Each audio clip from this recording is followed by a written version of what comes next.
Welcome back to the Conspiracy Meta with DisillusionDruid. The theme of this week's episode is Perception versus Reality. At the end of last week, Trump signed an executive order demanding the release of the JFK, RFK, and MLK files. Closer inspection of the executive order reveals that while there's a 45-day deadline to come up with a plan to disclose the declassified papers to the public, there's no deadline for the actual disclosure date. Also, broadcast to most of the conspiracy masses by now, on the last day of Biden's presidency, he was made a master mason on site, in the Prince Hall Masons anyways. Call me overly skeptical, but when this kind of stuff is openly publicized, I don't read too far into it. It's not like Biden wasn't walking right in step with Masonic goals for the past 50 years of his career, hence the honorary membership. While mentioning honorary memberships, there seems to be a large fraternity of politicians around the world losing office either due to coup-like situations like former South Korean President Yoon Suk-yeol, who is now facing impeachment proceedings, and former Slovakian Prime Minister Robert Fico, who was critically wounded in an assassination attempt last May, or due to some form of populist uprising like in Romania with their protests over the annulled election of Colin Georgescu, and in Serbia where Prime Minister Vucevic resigned this week after protest pressure and corruption accusations. In all cases, people posed to adopt their countries to various globalist or continental treaties and alliances always happen to be lurking just off stage, ready to take charge. Meanwhile, in a uniform world decision unseen since the Antarctic Treaty, governments around the world are gearing up to use AI to surveil the population. Mostly in the guise of immigration protection, Keir Starmer is riding the wake of Trump's Stargate, deciding to lay out his own AI initiatives for the UK, specifically with the creation of a national data library to improve the healthcare system.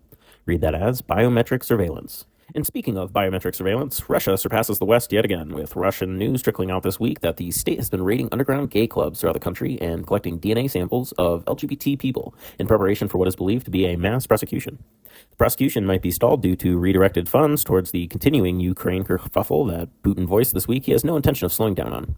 It all comes back to Crimea. What's interesting is the concept of mass prosecution of the LGBT crowd and other undesirables has been suggested under Trump's reign by Americans purporting to be the most anti-Russian and anti-communist influencers. This only further cements the notion that there are no sides, only tyranny from all directions, as people of all nations are slowly being shepherded into the slaughterhouses of the technocratic elite who want complete genetic surveillance over everything we do. On the subject of AI nightmares, Chinese AI startup DeepSeek broke the internet on Monday, revolutionizing how smaller scale budgets and lower tier hard drives can still power superior products to OpenAI for allegedly 3% of the cost. This caused Nvidia's stock to drop 17% in valuation and resulted in nearly $2 trillion disappearing from the stock market overnight as American big tech snake oil was seen for what it was. Read as inflated value. The same day DeepSeek showed us their moves, they were hit with a cyber attack, severing their servers, preventing new downloads, and forcing them to step back from the limelight for a moment. Should be obvious, though, who these cyber perpetrators were, as the CIA and NSA emphasized the next day the threat to national security that DeepSeek presents. Big tech in America coordinated a media hit on DeepSeek, and Trump ate his first dose of copium of his new presidency, claiming that even though America came in second place in the AI race, that's a good thing. Speaking of Trump, he showed us this week he learned from the mistakes of his first presidency. You have to get out the gate running, while Congress and the judiciary branch pile on as many delays and stalls that are at their disposal. Sending forth an unprecedented number of executive orders, some of Trump's plans have been stalled at the gate. Trump took away federal funding and banned trans from the military, only for a federal judge to place a halt on both those orders. Other things are beyond Trump's control, with him asking Congress to abolish the income tax, and a congressional act introduced to allow Trump to serve for a third term. But Trump still exhibited force by stripping Fauci's security clearance, declaring open season on the man. He's taken away the first passports of the new age, with the letter X catapulted to the forefront of our psyches yet again, and strong-armed Colombia into getting in line with a deportation plan, prompting the leftist Honduran president to call a meeting of the Latino Justice Friends to figure out what to do about Trump. But Trump's hand has been shown in relation to his feelings regarding the intelligence community, rebranding the CIA as the good guys once again by accepting the lab leak theory of COVID as likely. Trump himself has called on the CIA to save America from themselves yet again, with Vance even echoing Trump's sentiments by hiring Tucker Carlson's kid as his deputy press secretary. This administration seems to relish in CIA nepotism, paving the way for a new generation of swamp things. Is this, in fact, the most CIA-friendly administration of all time? It would be tough to compete with Bush Sr., who was actually the head of the CIA, but Trump always did enjoy a challenge. On the subject of challenges, RFK had his confirmation hearing in the Senate this week and was met with a coordinated hit piece, intense interrogations from Big Pharma's highest bribed senators, and vocal vaccine advocates interrupting the proceedings. Bernie got mad about onesies. Warren worried RFK will profit off of proverbial smallpox blankets. Minnesota Senator Tina Smith declared pharmaceuticals play no role in school shootings. And overall, a new generation of parents rushed to support the new hero of the people. And painting RFK Jr. as a hero brings us to the meat of the matter this week.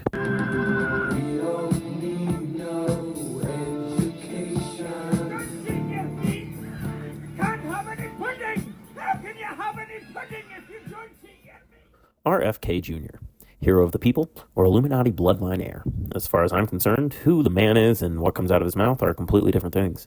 Don't get me wrong, I'm pro-real food, pro-cleaning pharmaceuticals out of rivers, and even emphatically anti-vaccine. But if a man's life was contained to his platforms and policies, then heck, I'd be getting paid for this. Let's start with the beginning of RFK Jr.'s career. A few months before he took the New York State Bar exam to launch his career as an attorney, RFK pleaded guilty to smuggling heroin across state borders via airplane back when he was a user. If we're looking for examples our politicians set, how come a man with a felony charge was still allowed to take the New York bar and practice law for 40 years? Could it be his last name was Kennedy? Do these rules apply equally to all? Aside from the alleged 37 different affairs outside his marriage in 1 year, RFK Jr. seems to keep company with people also known for perverse predilections. He has openly admitted his 20-year-long financial relationship with Jeffrey Epstein, having ridden the Lolita Express at least twice.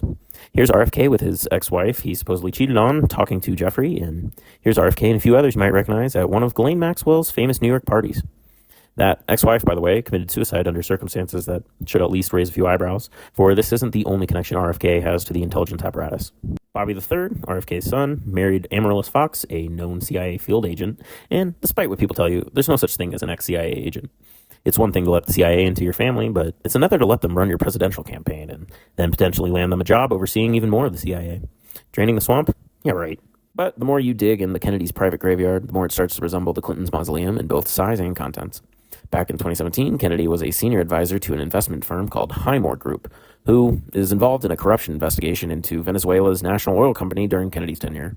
There's a lot of ins and outs, but essentially Highmore Group helped advise offshore Caribbean shell company Energy Risk Indemnity, who stole $2 billion through insurance fraud from Venezuela and laundered the money through Morgan Stanley.